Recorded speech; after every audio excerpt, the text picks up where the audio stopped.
I've been looking at some of the Old Testament commands, and I was thinking about some things. What's interesting about some of these Old Testament commands is that people didn't have the medical knowledge that we have now. They didn't have the scientific knowledge that we have now. So, for example, in Leviticus, God says, if you have a pot, ceramic pot, if you have a pot that has a crack in it, it should be thrown away. I mean, the law basically says, thou shalt throw away the cracked pot.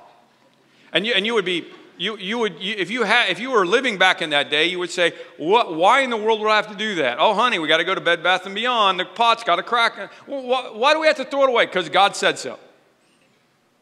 And why is that important? Well, in 1845, we discovered germs. And germs would be bred in the crack in a pot if it's smooth. I mean, they had no dishwashers, right? No hot water, no soap. They didn't have a way to wash their stuff very good. So germs would be bred in there. They didn't know about germs. All they could do at that moment was obey God. So one of the things that fascinates me about the Bible is that a lot of those Old Testament principles were about health and hygiene things that they didn't understand. Now, if you lived in ancient Egypt and you had an infection, do you want to know what the ointment mixture should be according to ancient Egyptian theology? Have you eaten?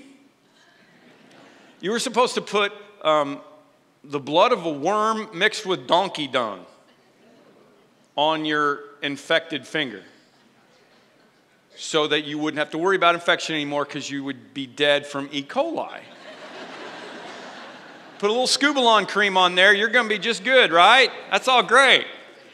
And if you will indulge me, let's stick with caca for a minute because I want to explain one more thing, and this is also important, all right? In Deuteronomy, God tells us what to do with human waste. And most people would just think, I don't want to smell it, just do somewhere out there. But God specifically says, I want you to bury the Scubalon. And I'm going to do this in King James so that it's kind of a little easier for your palate, at this time of the day, okay? Thou shalt have a place also without the camp, whither thou shalt go forth abroad. It's the outhouse. And thou shalt have a paddle, that was a shovel, and it shall be, when thou wilt ease thyself abroad, thou shalt dig therewith and shalt turn back and cover that which cometh from thee. Isn't that a lot easier to kind of take, right? Okay, but you get the idea.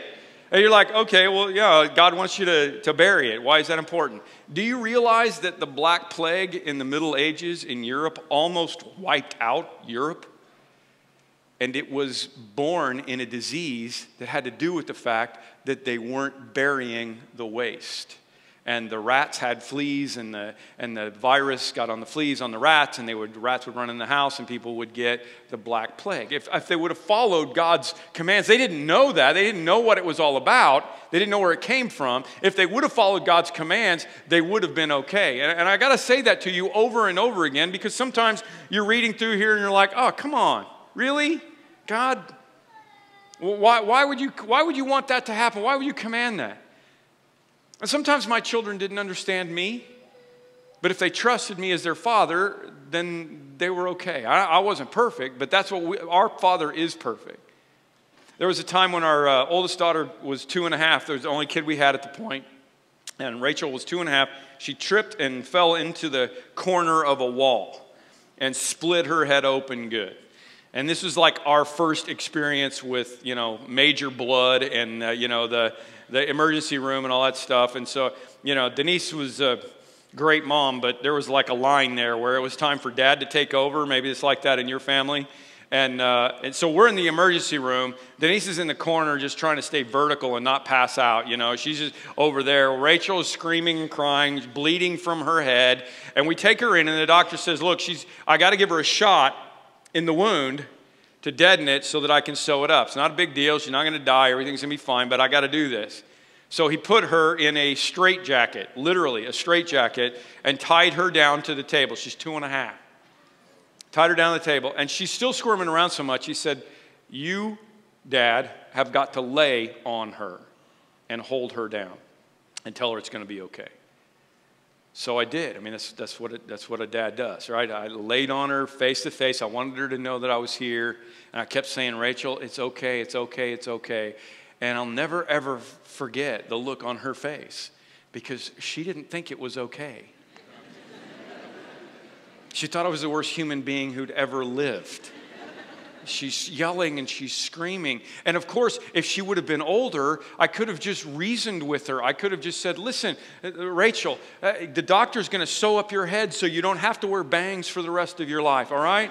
And he needs to put a needle in there, and I know that's going to hurt, but it's going to hurt a lot less than if he doesn't put the needle in there and deaden it. So just lay there and I'll hold your hand. But I couldn't explain it to her because she couldn't comprehend it. And sometimes you've got to understand that there's stuff going on in the world. There's stuff going on maybe even in your life that you don't understand. If you will trust that God knows what's going on, if you will trust that God is your Father who loves you, then you will be okay. Because that's who He is.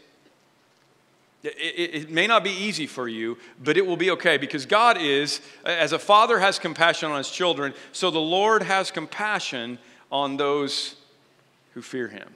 That's the important part. God always wants the best for you. Please understand that.